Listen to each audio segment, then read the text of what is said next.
lembaga pendidikan yang menyanyikan Indonesia Raya lengkap seperti tadi hanya di Al-Zaitun. Membuat kapalnya itu bukan persoalan utama dia ditangkap, tapi karena nggak terbukti apa yang ditangkap, dicarikan. Membuat kapal tanpa izin, nanti kapalnya sudah ada izin, nebang kayunya nggak ada izin. Nebang kayunya ada izin, oh dia belum bisa nyetir kapal, belum ada SIM. Itu di negara atas angin. Kalau Indonesia, no. Bagus.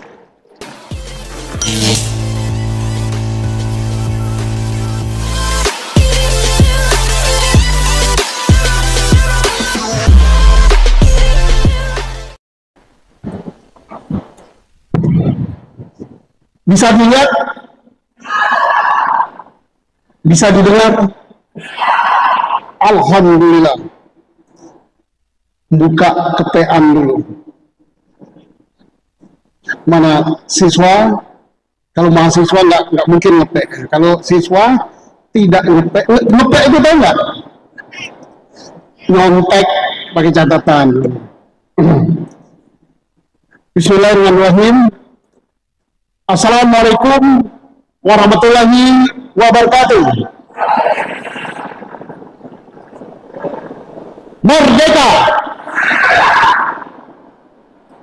Alhamdulillah, alhamdulillahirabbil alamin, wassalatu wassalamu ala asrofil anbiya'i wal mursalin wa ala alihi ajmain. Amma ba'du. Salam di lembaga pendidikan yang baru saya lihat, salam keagamaan, assalamualaikum, dan salam kebangsaan yang dipopulerkan oleh Bapak pendiri bangsa, Insinyur Soekarno, Presiden kita, hanya di sini. Tepuk tangan untuk Al-Zaitun.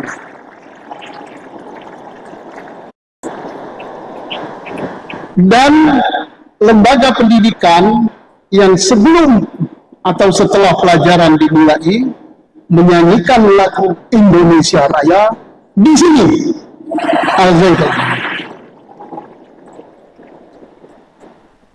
Lembaga pendidikan yang menyanyikan Indonesia Raya lengkap seperti tadi hanya di Al-Zaitun.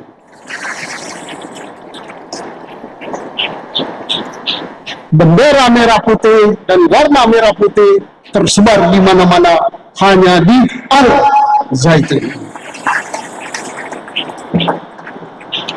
Masihkah ada yang ragu? Masih?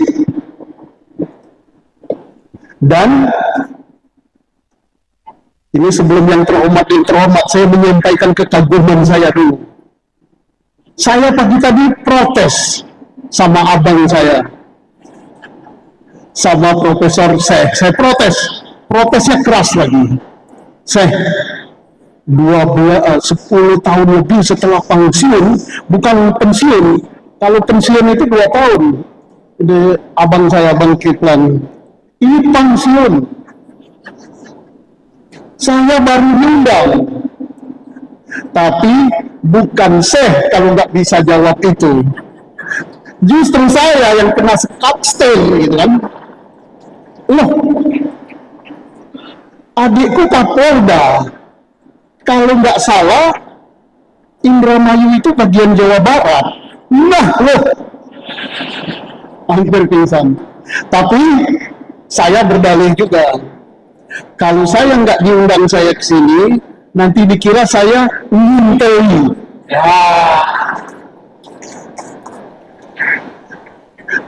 Yang saya hormati, yang saya cintai, saya banggakan, Syekh Panji Gumilang, beliau ini melebihi profesor. Ini the best, orang hebat di sini. Tepuk tangan untuk beliau.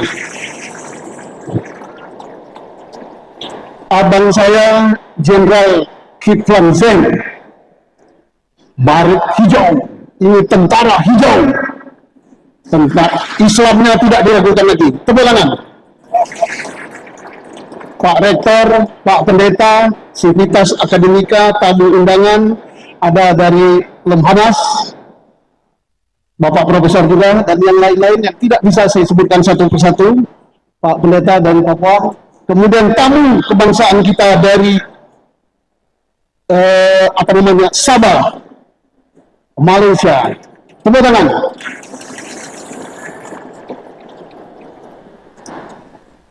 Saya diminta menyampaikan masalah penegakan hukum dan keamanan.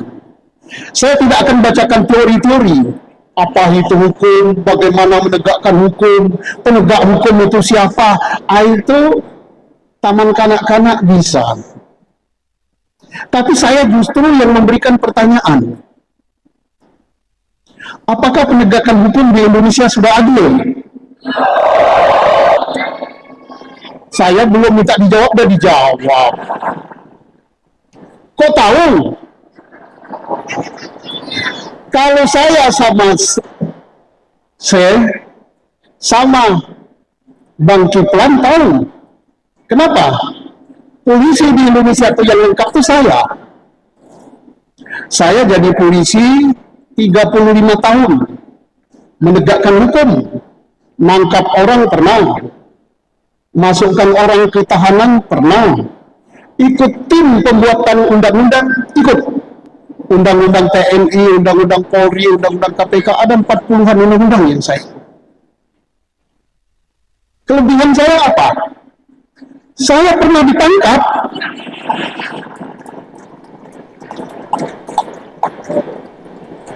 Kalau saya sekali ditangkap, saya berapa? 3 kali.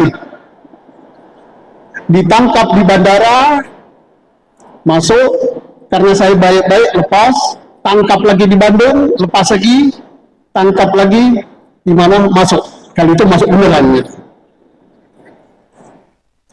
Kalau orang mengatakan, lah, Susno baru kritis setelah pensiun, berarti dia tidur.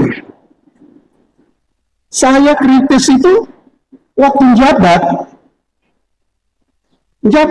bintang saya 6, 3 di kiri, 3 di kanan. Jabat, kabar skrim, beneran, digaji, tapi saya kritis, tidak sependapat dengan orang-orang di dalam. Dan saya bukan ditangkap KPK, ditangkap anak buah saya sendiri. Lah,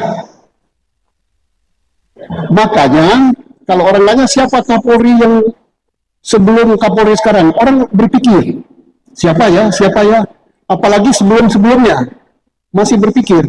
Tapi kalau siapa Pak Susno, orang kenal. Oh, itu polisi gila. Nah, jadi hidup itu harus bermanfaat. Oke, kita kembali kepada penegakan hukum. Apa itu keamanan? Keamanan itu manakala semua peraturan ditegakkan.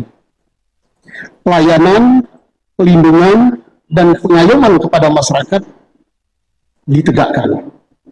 Itu kuncinya. Nah, sekarang pertanyaan saya, apakah hukum di negeri ini sudah tegak? Nah, itu untuk pertanyaan nanti. Jangan datar-datar. Kemudian, apa tandanya bahwa hukum belum tegak? Kemudian, apakah pelayanan kepada masyarakat di bidang penegakan hukum sudah diberikan? Kalau ayam atau kambing yang dicuri punya rakyat, apakah langsung direspon?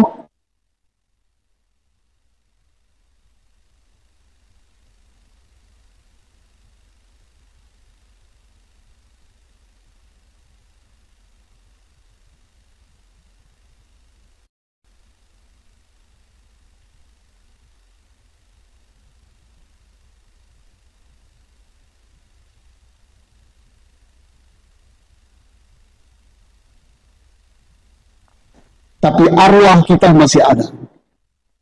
Kita akan melihat anak cucu kita, bagaimana hukum di negeri ini ditegakkan. Ada pepatah yang mengatakan bahwa tidak sulit menghukum orang yang tidak bersalah. Justru yang paling susah menghukum orang yang bersalah. Benar apa tidak ini? Maka benarnya nggak keras sih, benar. Karena belum pernah dihukum. Kalau saya keras, karena saya pernah dihukum. Nah, jadi mengapa pelaksanaan penegakan hukum di negeri kita masih seperti itu? Nah, terus kalau masih seperti itu, ke depannya harus bagaimana aparat penegak hukum kita itu? Harus bagaimana?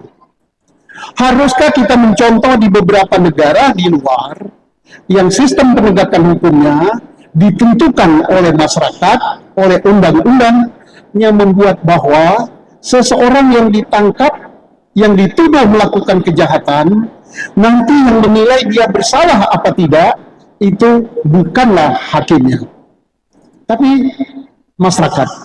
Misalnya di Indramayu diambil 9 orang, dipilih oleh rakyat, dianggap orang yang ngerti agama, tokoh masyarakat, orang bijak, tidak pembohong, adil, dan sebagainya.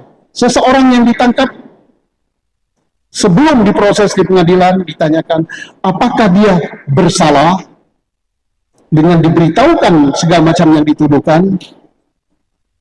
Kalau 5 mengatakan bersalah, maka dia bersalah.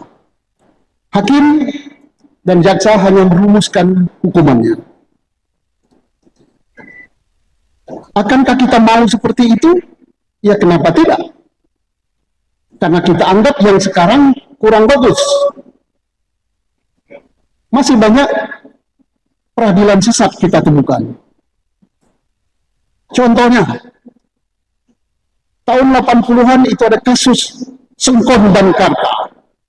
Kata polisi sudah benar, kata jaksa sudah benar, kata hakim sudah benar, tetapi suatu saat muncul si pembunuhnya setelah dia dihukum puluhan tahun. Sekarang terjadi di Cirebon, beberapa hari yang lalu terjadi di Surabaya. Sudah jelas membunuh orang, membunuh pacarnya, tapi dibebaskan. Ada lagi kasus racun sianida. Nah, apakah hukum ini baru akan diperhatikan, baru akan ditegakkan kalau sudah dihebohkan, viral, no justice? Apakah masih berlaku di Republik ini? Apakah kita akan seperti itu terus? Dan bagaimana merancangnya? Apakah masih ada di Indonesia ini kriminalisasi? Masih ada enggak? Kok nggak jelas antara masih dengan C? C. Kalau C itu si AC. Banyak. Ya, saya berbicara ini fakta. Kriminalisasi itu artinya mengkriminalkan seseorang yang kesalahannya sulit untuk dibuktikan. Dicari, tidak terbukti ini, cari ini, tidak terbukti ini, cari ini, tidak terbukti ini, cari ini.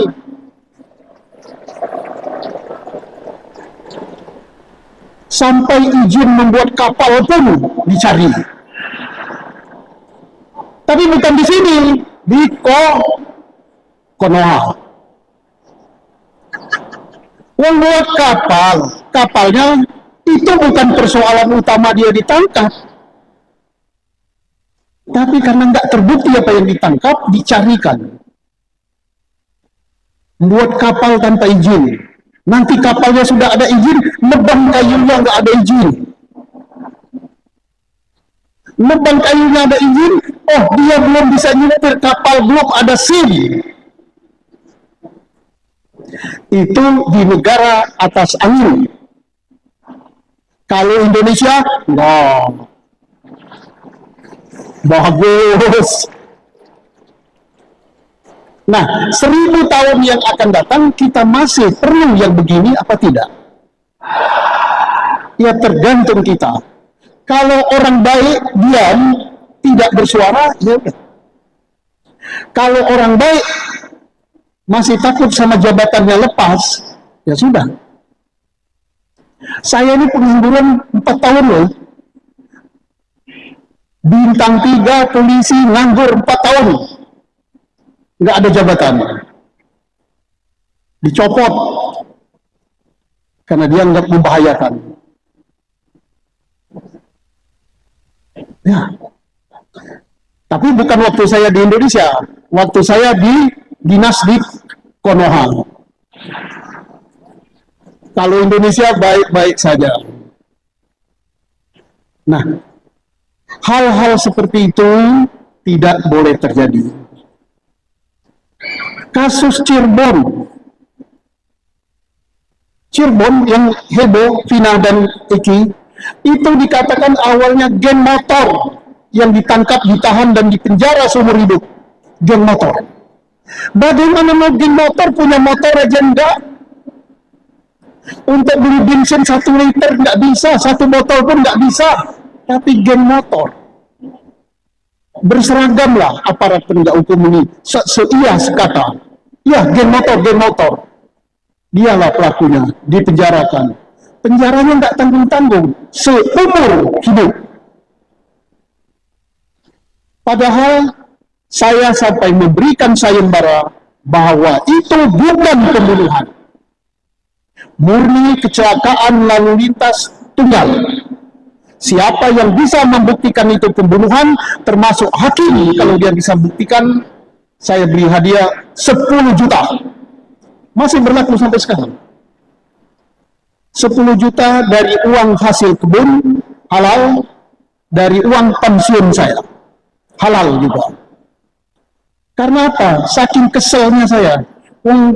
Jelas-jelas kecelakaan lalu lintas dikatakan pembunuhan.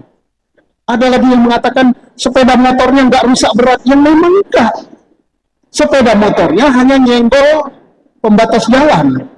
Yang tabrakan bukan sepeda motor, tapi kepala. Kepala ditabrakkan ke tiang listrik penerangan jalan. Ya hancur kepala.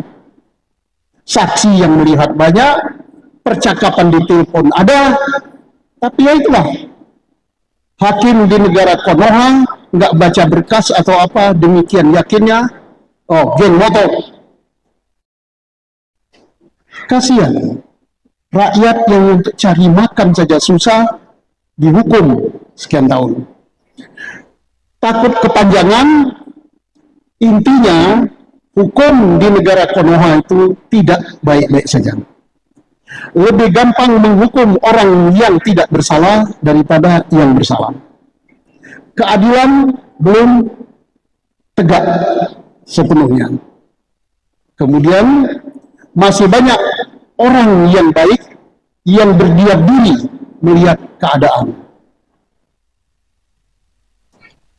Pelayanan dan perlindungan hukum kepada masyarakat belum diberikan sepenuhnya. Banyak yang melapor sesuatu peristiwa sampai dia meninggal tidak jelas prosesnya. Tetapi untuk orang-orang tertentu belum lapor saja sudah diproses. Ke depan bagaimana? Untuk 1000 tahun yang akan datang. Saya bangga dengan Al Zaitun sudah mikirkan 1000 tahun yang akan datang. Pertama, jangan ada orang ditangkap sebelum ada minimal 2 alat bukti. Ya, sekarang hampir semuanya ditangkap dulu baru carikan alat bukti. Tidak boleh. Dan itu sudah berlaku. Sudah ada peraturan perundang-undangannya. Kalau ada yang ditangkap sebelum ada 2 alat bukti dan alat bukti itu harus saling bersesuaian, maka dia harus diperadilankan dan hakim harus memenangkan itu. Seperti Hakim Eman Sulaiman di Bandung.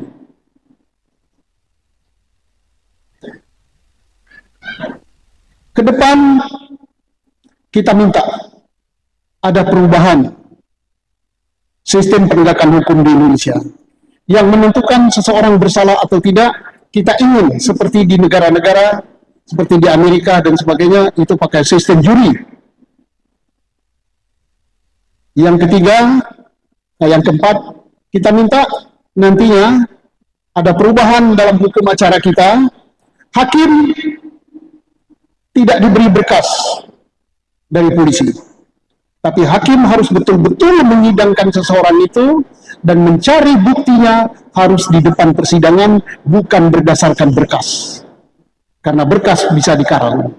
Oke, saya kira itu. Yang lainnya saya minta nanti giliran bertanya pertanyaan-pertanyaan yang kritis supaya tidak forum ini menjadi kaleng-kaleng.